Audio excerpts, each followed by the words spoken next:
Previous administration के अंदर उन्होंने अभी वो आई थिंक एशिया ग्रुप को अमेरिका में हैंडल कर रहे हैं, चेयरमैन है उसके। उन्होंने कहा है कि अमेरिका का जो सबसे इंपॉर्टेंट रिलेशनशिप 21st सेंचुरी में है दैट इज विद इंडिया, और जितना ज्यादा हमने काम इंडिया के साथ मिलकर किया हुआ दैट इज एट रिस्क। और जिस तरह अमेरिकी सदर मोदी के बारे में या इंडिया के बारे में बोले हैं, it has brought India in a difficult position. So वो कह रहे हैं कि मोदी साहब जो है उनकी, वो जिसे कहते हैं ना, उनको ज्यादा झुकाए मत, आप मोदी को झुका नहीं सकते। This is what Kurt Campbell is saying.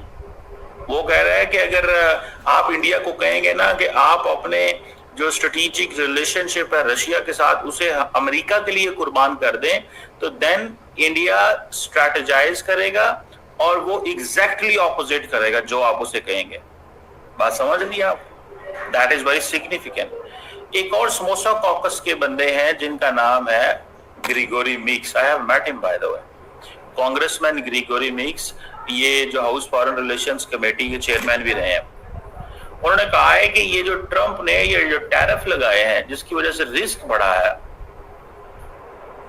वो कह रहे हैं कि ये यूएस इंडिया पार्टनरशिप को इसने खतरे में डाल दिया। Gregory Meeks, House Foreign Affairs Committee के जो डेमोक्रेट्स के चेयरमैन, और वो कहते हैं हमारे अच्छे ताल्लुकात हैं इंडिया के साथ, strategic economic people to people ties हैं, और वो हर चीज जो है वो इन्होंने दाव पे लगा दी है।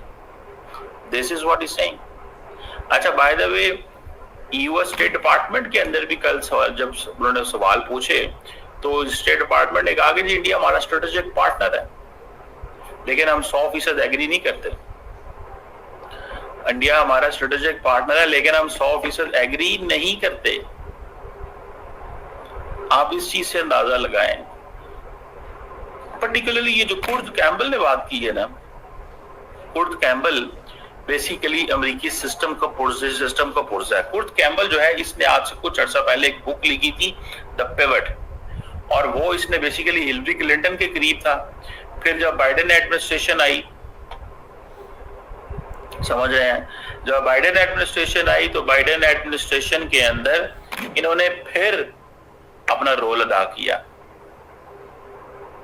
और वो उस वक्त इनको US deputy secretary of state लेके आए, और ये ज्यादातर ये इंडो पैसिफिक और इसको देखते थे।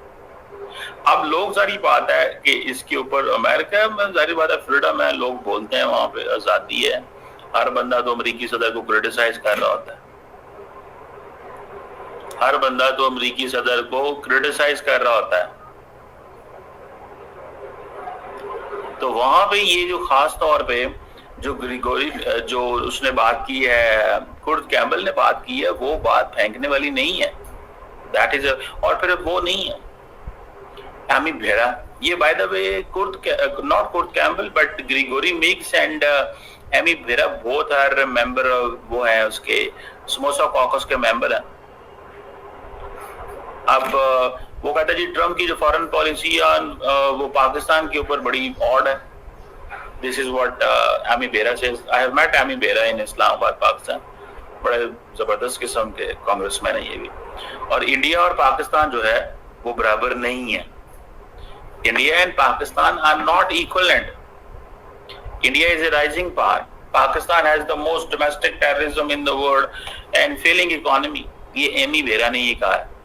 बात ये करने वाला हूँ अभी डोनाल्ड ट्रम्प के खिलाफ जो अमेरिका के अंदर मतलब जो उसका विरोध मतलब जो ये आलोचना हो रहे दोस्तों, जो डेमोक्रेट पार्टी का जो लीडर मतलब डोनाल्ड ट्रम्प को क्रिटिसाइज कर रहे, जो डोनाल्ड ट्रम्प जो हिंदुस्तान के साथ जो ये टैरिफ का जो गेम खेल रहे, ये अच्छा नहीं कर रहे, मतलब ये अमेरिका के लिए अच्छा नहीं कर रहे दोस्तों।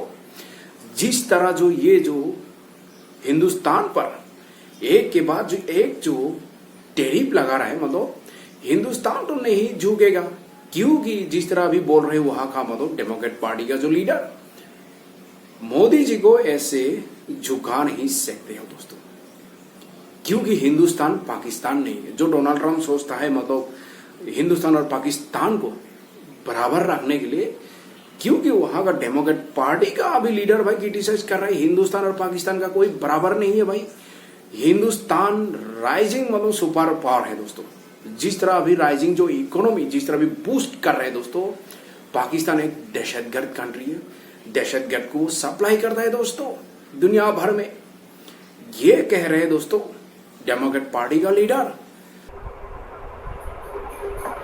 अब वो देखें, ये क्योंकि चलो समोसा कॉकस के मेंबर हैं, ये उस तरह है, और ये वो जिसे कहते हैं ना समटाइम्स ये सारे डेमोक्रेट्स हैं। डेमोक्रेट्स का वर्जन थोड़ा डिफरेंट होता है, रिपब्लिकन का वर्जन थोड़ा डिफरेंट होता है। इस बात में तो मुझे समझ है इनकी। और वो एमी बेरा तो सीधा सीधा ये कहता है कि उठाओ फोन और करो मोदी को और सारे मसले सेटल करो। ओ भाई, this is a Republican administration. The Republicans don't behave like Democrats. Democrats कहते हैं कि रिपब्लिकन्स तो नीचे लेट जाते हैं, बेच जाते हैं। आप डेमोक्रेट्स का की अंडरस्टैंडिंग देखें, और ये यहाँ प्रो डेमोक्रेट्स या डेमोक्रेट्स, रिपब्लिकन्स और अंदाज से बोलेंगे। अब जैसे for example Khurd Campbell is a Democrat, क्योंकि ये हिलरी क्लिंटन के भी करीब था, ओबामा एडमिनिस्ट्रेशन में भी करीब था, फिर ये बाइडेन में भी करीब था। तो ये बाइडेन ये डेमोक्रेट्स हैं। तो इन जारी बात है, मेन स्ट्रीम इनको जो है ना वो पिक किया जा रहा है just to talk and come and explain. अब ये जो बंदा है एमी बेरा या ग्रिगोरी मीक्स या जो क्या नाम है इसका कुर्ट कैम्बल, ये सारे के सारे डेमोक्रेट्स हैं वन, और रिपब्लिकन्स नहीं बोल रहे।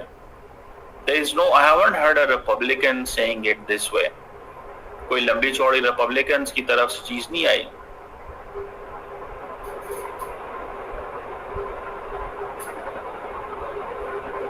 ठीक है ना? So that is something important. अच्छा, मजे की बात यह है कि वो कहते हैं जी कि अब अमेरिका के अंदर ये डिस्कशन हो रही है कि चाइना तो रशिया से ज्यादा तेल लेता है एज कम्पेयर टू इंडिया। लेकिन सवाल ये है कि अमेरिकन ये कहते हैं कि we can not push or we can not punish China. हम चाइना को पनिश नहीं कर सकते, because if we will punish China तो वी विल गेट हर्ट। लेकिन इंडिया के साथ क्योंकि ट्रेड थोड़ी है, तो वो एज कंपेयर टू चाइना, तो वो समझते हैं कि we can do this what we have to do this. So ये आप समझ लें कि इंडियंस जो है वो they are trying to bring up या इंडियन या वेस्टर्न मीडिया जो है वो they are trying to have this conversation हो रही है कि अब क्या करना चाहिए, व्हाट शुड वी डू, हमें क्या करना चाहिए, हमें किस डायरेक्शन में जाना चाहिए। जाती तौर पे ये लगता है कि द रिलेशनशिप जो अमेरिका के अंदर या इंडिया के अंदर या ये ओवरऑल जो है, ये बड़ा अजीब किस्म का रिलेशनशिप डेवलप हो रहा है, मुझे तो कम से कम ऐसा लगता है। और ये कांग्रेसमैन कितनी देर बोलेंगे, क्या बोलेंगे, कैसे बोलेंगे, जस्ट मतलब पॉइंट ऑफ थिंग अगर मैं सोचूं इसको, तो ये क्या कितना कुछ सोचेंगे और क्या सोचेंगे, क्या निकलेगा। मैं वैसे एक जो चीज मैंने नोट की है वो ये है कि जो डेमोक्रेटिक लीडरशिप है वो जारी बात है ट्रम्प के खिलाफ है कि तुम हमारे इंडिया से जो हमने मेहनत की थी।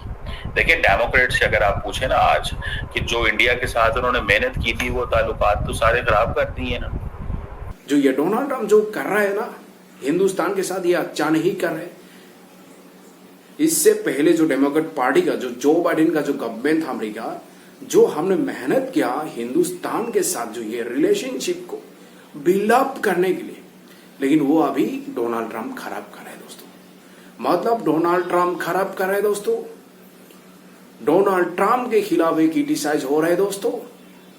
जिस तरह अभी बोल रहे हैं मतलब वहां का लीडर मोदी जी को फोन कीजिए, मतलब जो भी हो रही है सेटल कीजिए, मतलब वहां का डेमोक्रेट पार्टी का लीडर फोन करने के लिए बोल रहे हैं मतलब दोस्तों, मतलब डोनाल्ड ट्रम्प को दोस्तों, मोदी जी को दोस्तों, मोदी जी से बात कीजिए, जो भी ये हो रहा है इसको सेटल कीजिए। अगर हिंदुस्तान के साथ रिलेशनशिप खराब होगा अमेरिका के लिए ये अच्छा नहीं है, अमेरिका के लिए अच्छा नहीं है दोस्तों। वहां का लीडर खुद बोल रहा है दोस्तों, क्योंकि वो लोग को भी पता है दोस्तों डोनाल्ड ट्रम्प जो ये जो कर रहा है ना, क्योंकि उसको हिंदुस्तान ने बेइज्जती कर दिया भाई, क्योंकि डोनाल्ड ट्रम्प को चाहिए था हिंदुस्तान से क्रेडिट, हिंदुस्तान ने वो क्रेडिट नहीं दिया।